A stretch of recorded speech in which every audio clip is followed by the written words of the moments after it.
imagine sitting in a pitch black, decaying hospital. Oh, that sounds awful already. Right. And it hasn't seen a living patient in like 12 years. Wow. 12 years. Yeah. And you're being paid thousands of dollars just to sit at the front desk. Okay, I mean, I'm listening. That's a lot of money. It is. But here's the catch. You have exactly one rule. If you hear someone scream for help in the dark, you absolutely must ignore it. Oh, man. That is, yeah, no thanks. Welcome to the deep dive. We are thrilled to have you with us today. We really are. We've got a fascinating one today. We do. We're tearing into a single, incredibly chilling source. It's a supernatural horror narrative from a YouTube creator known as the Midnight Curator. It's titled, I Explored an Abandoned Hospital and Became a Patient, right? Exactly. And I got to tell you right out of the gate, this isn't just your standard campfire ghost story. No, not at all. There are no cheap jump scares or, just random slamming doors. Right. It's really more of a psychological architectural trap, if that makes sense. Totally. It's this narrative that uses the decaying bones of a derelict hospital to explore a really terrifying question. Which is what happens when your own instinct to connect with another human being is weaponized against you. Exactly. The entire facility is essentially a machine built to punish compassion. And that's our mission today. We are going to dissect how this story twists a fundamental human trait. Empathy. Empathy, yeah. It twists it into a mechanism for eternal confinement. We're going to unpack the loss of identity, the absolute horror of paradoxical loops, and honestly, what absolute isolation actually does to the human brain. Right. We want to understand how a seemingly perfect, low-effort job turns into an inescapable nightmare. And why any of us listening right now would probably fall into the exact same trap. Oh, I totally would. Okay, let's unpack this. We have to start with the setup. Yeah, setup is crucial. Because the sheer brilliance of this trap is how deceptively simple it looks from the outside. The parameters of this job are like your first massive red flag. Oh, for sure. Think about the physical space we're dealing with here. The hospital has been a complete shell for 12 years. A completely dead building. Right. No doctors, no patients, no administration, no power running to the medical equipment. Nothing. Yet someone is out there actively hiring a security guard to sit inside it. And paying them a ridiculous amount of money. Which makes no sense. Exactly. We're talking a paycheck that the source describes as far too large for a job that requires absolutely zero effort. I mean, you don't even have to do patrols. Right. You don't have to walk those pitch black hallways with a, flickering flashlight. There aren't even any security cameras to monitor. It's insane. The man who hands over the single key gives one rigid instruction. Just one. Stay at the front desk until dawn and, quote, if you hear a patient call, don't respond. That phrasing is so specific. It is.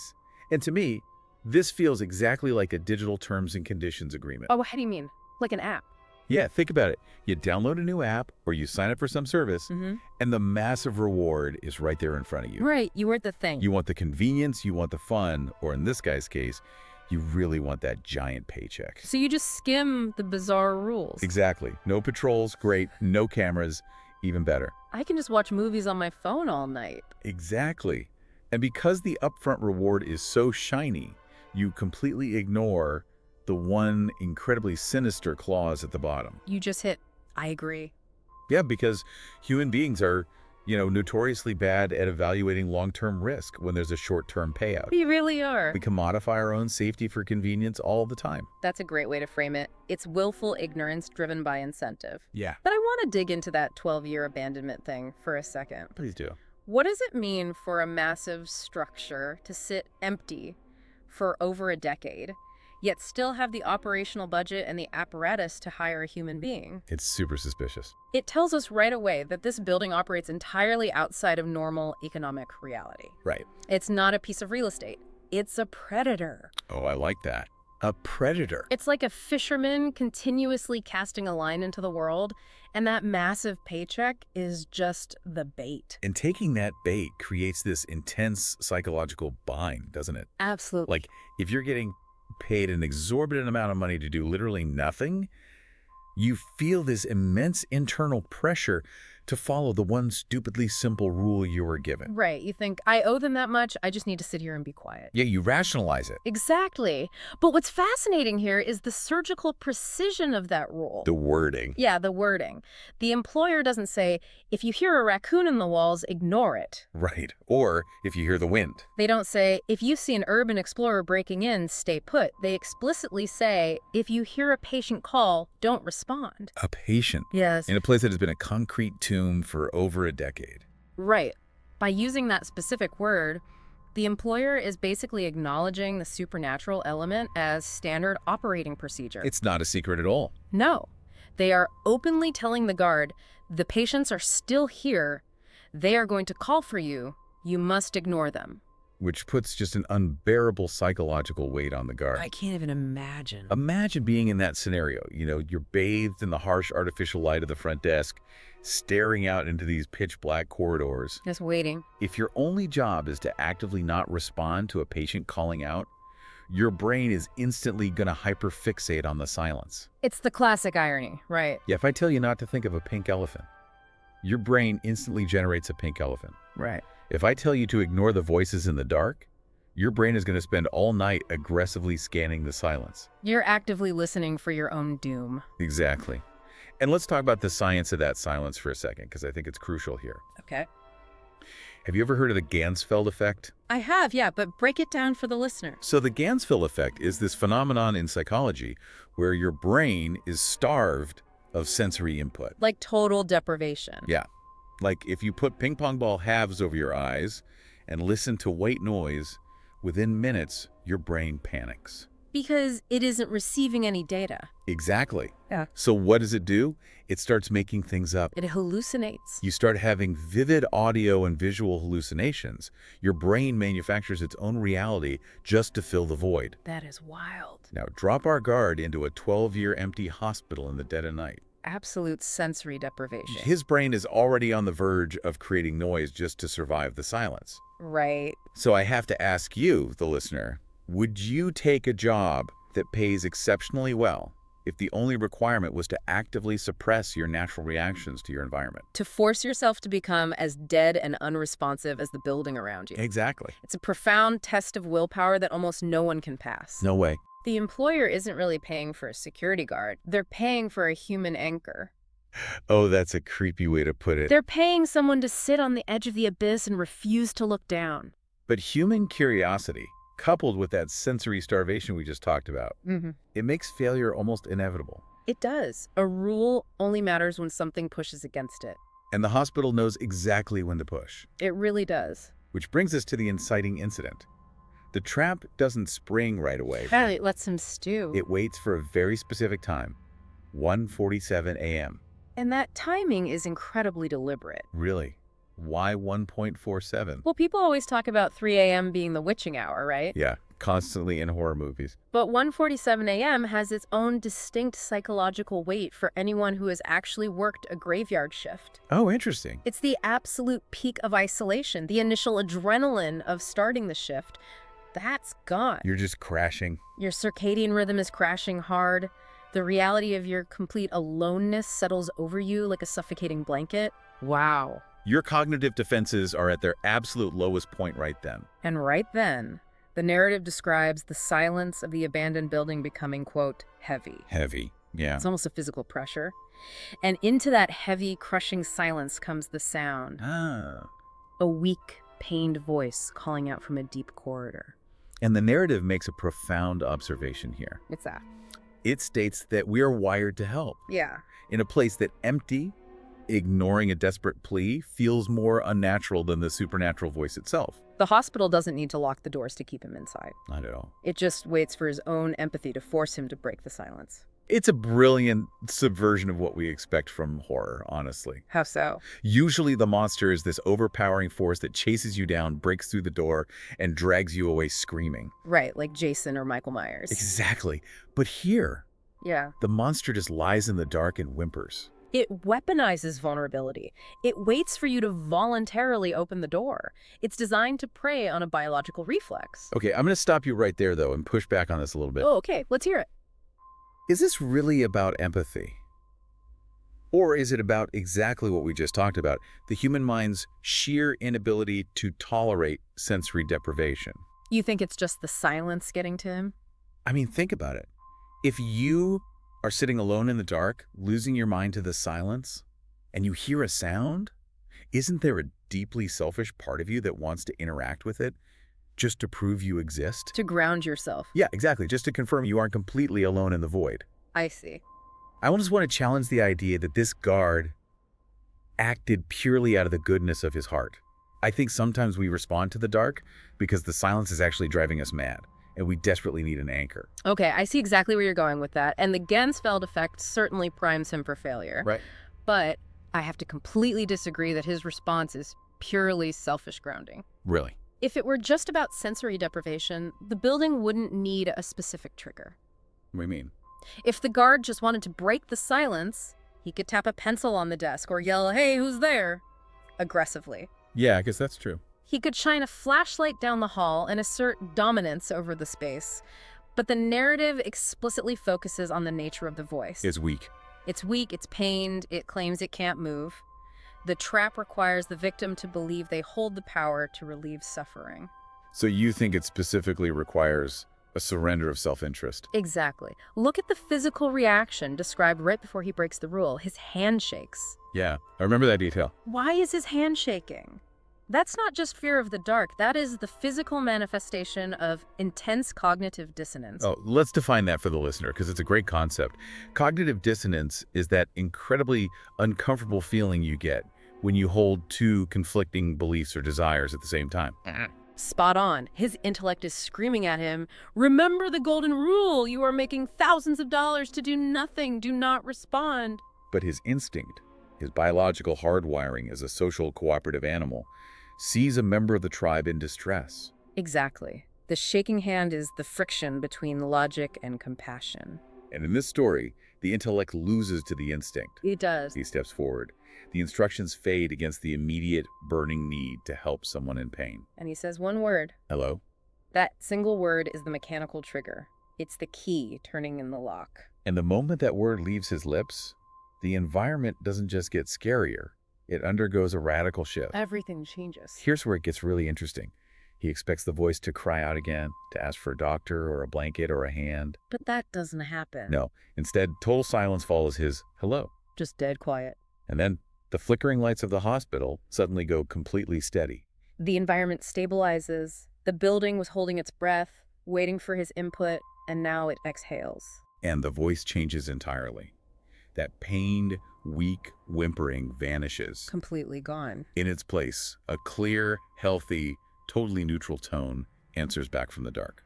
Thank you for responding. Thank you for responding. Yeah. It's an incredibly chilling piece of dialogue because it is completely devoid of gratitude. Yes. It's deeply mocking. It's not a person saying, "Oh my God, thank you, please help me." Not at all. It's an automated system confirming receipt of an action. It's the voice of an ATM saying, "Transaction complete," right after it swallows your debit card. That's a great way to put it. The healthy voice isn't grateful. It's a receipt. He hasn't initiated a rescue mission. He has opted into an automated process. That ATM analogy is perfect. The supernatural is acting with the cold indifference of a machine. And immediately, the horror escalates from the psychological to the physical. We hear a new sound. Metal wheels grinding against the floor. What was that sound? A slow, heavy, rhythmic creak echoing through what the narrative describes as yellow halls. Okay, we have to talk about those yellow halls. Yeah, it's such a specific detail. There is something so visceral about that color choice. It's not pitch black, it's not sterile white, it's yellow. Right. It implies age, decay, thousands of nicotine stains, or like old linoleum that is oxidized over decades. It establishes the building not just as an empty space, but as a sick, decaying organism. Yellow is the color of jaundice. It's the color of infection. It visually reinforces that the hospital itself is a diseased entity. And out of those yellow halls rolls an empty hospital bed. No one is pushing it. It moves with a grinding inevitability and stops just inside the circle of light at the front desk. And on that bed is a breathing, sheet-covered shape. But the sheet is stained with patches of something dark and old. Dark and old. It's actively hunting fresh life, but it's covered in the rotting remnants of its past meals. By answering that first call, the guard didn't just break a rule. He invited the building to react to him. The empty halls are no longer a backdrop. And then the sheet slides back. This is the moment of the mirror revelation. It's a classic Gothic trope, the confrontation with the doppelganger, but executed here with brutal efficiency. The guard finds himself looking into his own face. But it's not just a clone. No. The figure on the bed is a gray, lifeless version of himself. It has a completely hollow gaze and a wide, frozen smile. Pure nightmare fuel. It really is. Because it triggers the uncanny valley. Oh, let's explain that. So for anyone unfamiliar, the uncanny valley is a concept in aesthetics and robotics. Right. When something looks almost exactly human but is off by just a few degrees, maybe the eyes don't blink right or the skin tone is too gray, it doesn't just look weird to us. It triggers deep evolutionary revulsion. Right, because historically, from an evolutionary standpoint, an almost human face meant someone was either severely diseased or a corpse. Our brains are hardwired to feel terror and disgust to protect us from pathogens. Exactly. So seeing his own face, gray and lifeless but wearing a frozen smile, triggers that ultimate pathogen avoidance reflex. And frozen smile is particularly disturbing. Oh, yeah. Because a smile is a social cue. We smile to put others at ease, to show we aren't a threat. But Here, that social cue is plastered onto a dead shell, actively mocking his attempt to be a social, helpful creature. and it doesn't stop with one bed. No, it multiplies. The sounds of metal on tile multiply. From every single corridor, dozens of other beds begin to roll forward into the light. Each one carrying another version of the guard. Some are sitting up, some are staring blankly at the ceiling, but all of them are wearing his face. And this is where the narrative drops a crucial, mind-bending piece of lore. It explains exactly what these clones are. Yes. It says every time he hesitated before the call, the hospital kept a record. I had to read that line 3 times, every time he hesitated. It's horrifying. The building isn't just duplicating his physical body through some generic ghost magic. It is harvesting his psychological micro-moments of weakness. Think about when he was sitting at the desk, his hand shaking, agonizing over whether to call out. Every microsecond of that internal debate, every fleeting thought of should I go help, that he almost acted upon, was physically manifested by the hospital. It's building a library of people. That phrase is haunting. A library catalogs information. It preserves it for reference. The hospital has absolutely no medical purpose anymore. It operates as an intake facility for lost souls, cataloging those who shouldn't be there. It has turned his own indecision into a physical population. You know what that reminds me of? What? It reminds me of algorithmic tracking in modern tech. Oh, wow. Yeah. Think about how a platform like TikTok or Instagram tracks not just what you click on, but your micro hesitations. Right. If you hover over a video for a quarter of a second longer than usual. The algorithm catalogs that hesitation and builds a psychological profile of your desires and weaknesses. That is so true. This haunted hospital is doing the exact same thing, but instead of feeding him targeted ads, it's feeding him physical manifestations of his own failed willpower. It is harvesting his data to build his prison. That is a brilliant modern parallel. The hospital is an algorithm of suffering. And it gets worse when you look at the physical layout. Yes, the map. The narrative mentions a diagram showing how every single path through these halls leads to the exact same destination, room 312. Which completely destroys the illusion of free will. Completely. If all paths lead to room 312, then the physical layout of the building is shifting and bending to ensure that no matter which way you run, no matter which wing you choose, you arrive at the same door. It's non-Euclidean geometry applied to human suffering. You think you're making choices, but the architecture itself is conspiring against your autonomy. It perfectly reflects his internal state. Yeah, he thought he had a choice to answer the call or not, but the clones proved that his capture was a statistical certainty. If he didn't answer this time, one of his hesitations eventually would have tipped the scales. He is quite literally surrounded by his own impending failures. Confronted by dozens of smiling, dead versions of himself, the guard is paralyzed. He is forced to experience the final stage of his admission. This trap isn't just holding him in the lobby, it is aggressively processing him. And the process moves with the cold, indifferent efficiency of hospital intake. Right. This is where the story shifts from a supernatural haunting into the horror of bureaucracy. Bureaucracy is terrifying on its own. It is. You can fight a monster with teeth and claws, but you cannot fight administrative paperwork. Which brings us to one of the most jarring moments in the story. His smartphone buzzes. A text message. In the middle of this impossible horror show, surrounded by clones and grinding metal beds, modern technology delivers the verdict. He looks at his screen and it reads, Patient registered, room assigned 312. his role has been officially reassigned by the system. He is no longer the employee. He has been reclassified. And his body instantly betrays him. His feet begin to move on their own. He tries to resist. He tries to grab the desk, but he is pulled backward. Away from the exit, down the yellow halls toward a dark door that swings open on its own. He is dragged into room 312. And the sensory details here shift entirely. The air is freezing. It smells intensely of dust and old medicine. The smell of stagnation. It's the olfactory signature of a place where time has stopped, but biological decay continues. It's the smell of a forgotten archive. There's a single bed in the center of the room. Next to it is an old CRT heart monitor. And on the screen is a flat green line, a continuous high-pitched flat line. And then he looks up and sees a cracked mirror on the wall. But the reflection is wrong. It doesn't show him standing there in his security uniform, looking horrified. The mirror shows him already lying in the hospital bed. His eyes are closed. He's wearing a faded gown, hooked up to the machines. The man standing in the room and the man flatlining on the bed are the exact same person. He realizes he isn't being admitted to a new ward. He is discovering that he never truly left the bed in the first place. This is a moment of profound existential terror.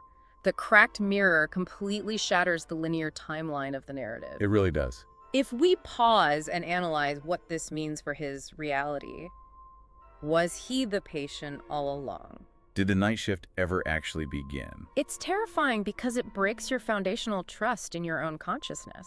It's like when a computer experiences a fatal crash and suddenly reboots to your familiar desktop. Oh, that's a good comparison. For a split second, you have this false sense of security. You see your wallpaper, you see your icons, you think, oh, thank goodness my computer survived. But then you click a folder and realize every single file has been permanently overwritten. Exactly. The system was just showing you a picture of what used to be there to placate you while it finished wiping the hard drive. That's precisely what's happening. The entire scenario we've been following, the job offer, the massive paycheck, the front desk, the heavy silence, it implies that all of it might have just been a simulated reality. A hallucination. Specifically designed by the hospital to extract that one word from his brain. Hello. Once he said it, once he gave consent, the simulation ended. And the underlying reality of his eternal confinement in room 312 was revealed. And look at the numbers. Room 312. Wait. And we find out his admission time is exactly 3:12 a.m. The numbers represent the inescapable coordinates of his doom. They mirror each other perfectly. Space and time lock together to pin him to that exact, unavoidable location in the universe. He isn't just in a room. The room and the time are identical concepts. He is trapped in a singularity of suffering. And then, the ultimate cruel trick. He gasps awake. His eyes snap open, and he is sitting right back at the bright front desk. The lights are blindingly normal. He feels the solid, cold wood of the desk under his hands. He looks down the hallways, and they are completely empty. The beds are gone. The smiling clones are gone. This is a recognized psychological phenomenon known as a false awakening, and it is notoriously traumatizing. It is. Let's talk about that. Why are false awakenings so universally terrifying? Because they hijack the neurochemistry of relief. Exactly. When you wake up from a nightmare, your brain floods with signals saying, you are safe, that wasn't real, you are back in control. A false awakening gives you that massive hit of neurological relief, only to violently rip it away a moment later when you notice something is wrong in the room. It teaches your brain that the feeling of waking up cannot be trusted. It traps you in a state where you can no longer differentiate between consciousness and the nightmare. Which is exactly what he tries to do. He desperately tries to rationalize it. He tells himself, okay, I fell asleep. It was just a nightmare brought on by the isolation and reading too many scary stories on my phone. We all do this. When faced with something impossible and terrifying, our brains scramble to construct a rational, mundane explanation to protect our sanity. But the hospital refuses to allow him that comfort. It immediately provides physical, undeniable proof that his rationalization is false. He looks down at the desk. There's a register book sitting there, a heavy, leather-bound logbook. He opens it. And this is the moment my blood ran completely cold reading this. It's the worst part. Every single line on every single page of this massive book is filled with his own name, written over and over again. But it's not typed. It is in his own handwriting. And at the bottom of the very last page, the ink still wet, is a fresh entry. Admitted at 3:12 a.m. The psychological devastation of that register book is absolute. Think about what it implies. Seeing your own handwriting, filling hundreds of pages, proves that this isn't your first time experiencing this cycle. It means you have been here, sitting at this desk, listening to that voice and failing this exact same test over and over and over again. Your entire identity, your entire history has been consumed by the bureaucracy of this facility. You are the only entry in the ledger. I want you, listening right now, to really put yourself in that chair. Just imagine it. Consider the sheer terror of doubting your own physical reality. Right. What if the life you are experiencing right now, the car you're driving, the room you are sitting in, the deep dive you were listening to, is just a complex hallucination designed to keep your mind occupied? What if your real self is actually trapped somewhere else, hooked up to machines in a dusty room, flatlining in the dark? That is the specific, lingering paranoia this narrative evokes. It doesn't just scare you, it weaponizes your trust in your own senses. It completely erodes the boundary between the self and the environment. He is no longer an individual occupying a space.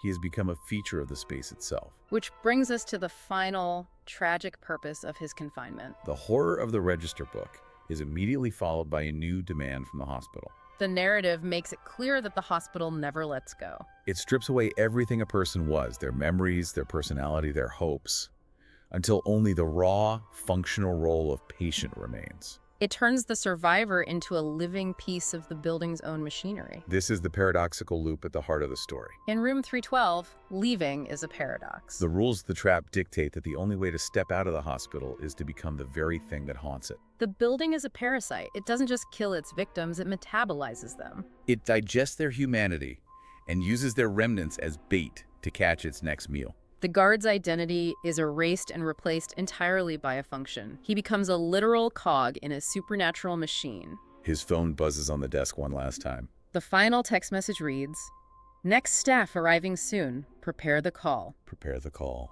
Again, we see the language of middle management applied to a fate worse than death. It treats the extraction of human suffering as a scheduled operational task. It is chillingly mundane. The hospital is basically saying, your shift is starting. Outside the glass doors, he hears the sound of footsteps approaching the entrance. A new guard, fresh, unaware, probably excited about the massive paycheck, walking toward the door to begin their night shift.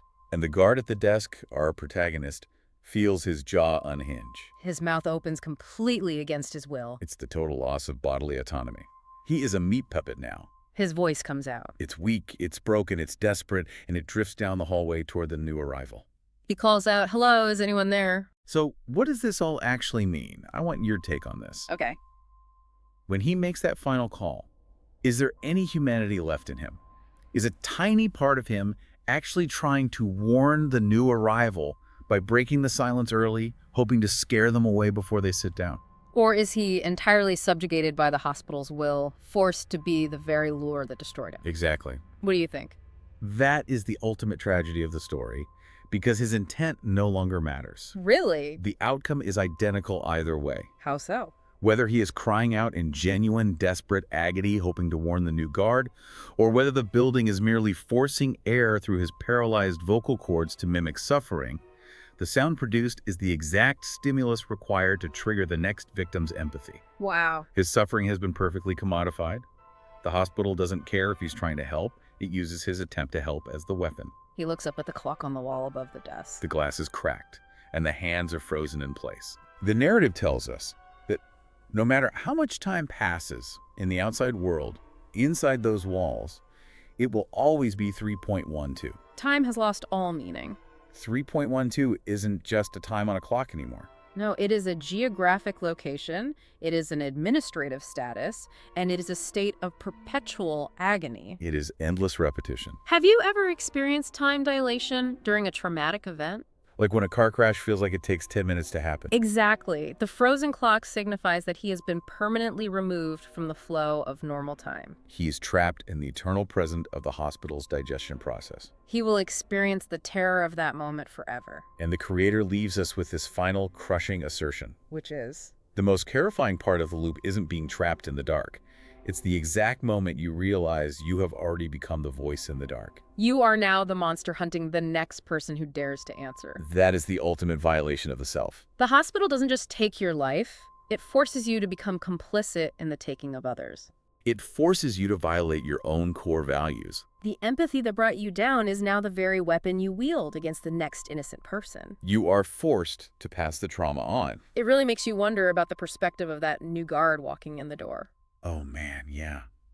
Will that person get the same massive paycheck deposited into their account? Will they sit down at the exact same desk, look out at the same empty yellow halls, and be given that exact same single rule? If you hear a patient call, don't respond. The cycle is perfectly, flawlessly self-sustaining. The building never has to adapt or change its tactics because fundamental human nature never changes. As long as people need money, and as long as people feel a spark of compassion for a weak voice crying out in the dark, the trap will continue to operate at 100% efficiency. It is a perpetual motion machine fueled entirely by altruism. And that is what elevates this narrative from a simple, spooky YouTube video into a profound piece of psychological horror. It suggests that our best, most redeeming qualities are actually our greatest vulnerabilities. It turns the very concept of goodness into a fatal flaw. We have covered a massive amount of ground today. We really have. We watched how a deceptively perfect job offer with a single, simple instruction at an empty hospital unraveled into a complex, inescapable trap. We explored how the architecture itself, those decaying yellow halls and the agonizing singularity of room 312, acted as a physical manifestation of psychological pressure. We broke down the terrifying concept of the library of hesitation, where your own moments of indecision are cataloged and weaponized against you. And ultimately, we witnessed the complete shattering of a human identity as a man trying to do the right thing is enslaved into an endless paradoxical loop. Forced to become the very phantom that lured him in. To synthesize all of this, the true horror of the Midnight Curator's narrative isn't the ghosts, it isn't the shifting hallways, and it isn't even the uncanny valley clones. No. It is the weaponization of connection. The hospital wins because humans care. Think about the inverse. What if the guard had been a total sociopath? Exactly. If he had been entirely devoid of empathy, he would have sat at that desk, played games on his phone, collected his massive paycheck, and walked out into the sunlight at dawn. The trap only catches the good. That is a deeply pessimistic but incredibly effective mechanism for horror. It really is. It turns our own internal moral compass into a homing beacon for a predator. As we wrap up this deep dive, I want to leave you with a final thought to ponder, something that builds on the terrifying paradox we've been discussing. Oh, let's hear it. The rules of this world state that the only way to step out of the hospital is to become the thing that haunts it. Every guard is consumed, overwritten, and becomes the phantom voice luring the next victim into the dark. But if this is a perfect closed loop of victims continually becoming bait, who or what was the very first voice in the dark that started the loop 12 years ago? Oh, wow. That is the lingering question that changes everything. Was there ever an original monster? Exactly. Was there some prime mover, some ancient evil that set the trap? Or did a single, genuine moment of human suffering 12 years ago, a real patient crying out for help that never came, somehow infect the concrete and the wiring of the building? Did human empathy accidentally build a supernatural machine of entrapment that can never, ever be turned off? Think about that the next time you're alone in your house. You hear a strange noise in the dark, and you feel that overwhelming instinctual urge to call out, hello. I will definitely be thinking about that. Thank you so much for joining us on this deep dive. We will catch you next time. Until then, stay curious and maybe just embrace the silence.